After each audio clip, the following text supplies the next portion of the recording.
People here in our area are remembering those who lost their lives in today's bombings at the Boston Marathon. Audrey Godfrey live now in Northwest, where a candlelight vigil is underway right now. Audrey.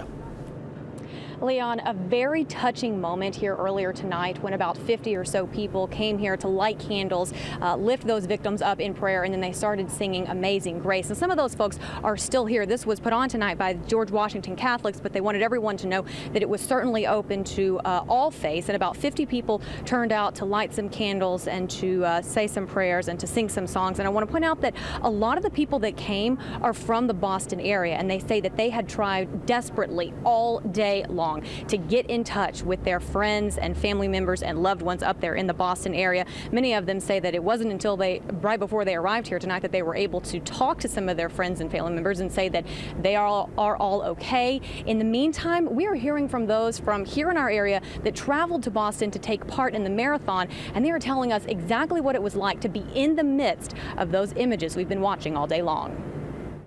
The blast that turned Boylston Street into a bloodbath speaks for itself. But in the horrifying moments that followed, first-hand accounts paint a picture of sheer terror.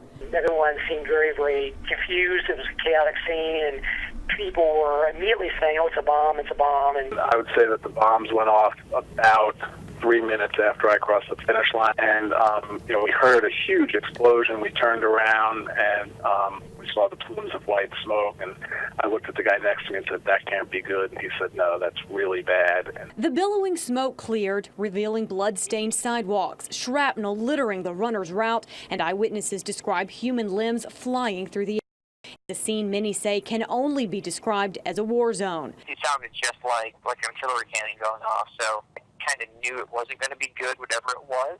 Fellow racers closer to the blast relayed how serious the situation was. He saw the smoke come up and was able to call before everyone realized what was going on and said, "I think something big has happened. I'm just waiting for my girlfriend and we got to get out of here."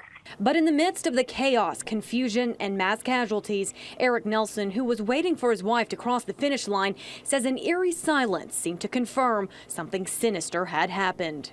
it was really eerie and quiet. I mean, I think people were confused, but you could get a sense that something bad had happened. A lot of people were asking, like, did some trains crash? Did something fall off a building? But, I mean, there was a real sense that something very eerie had taken place.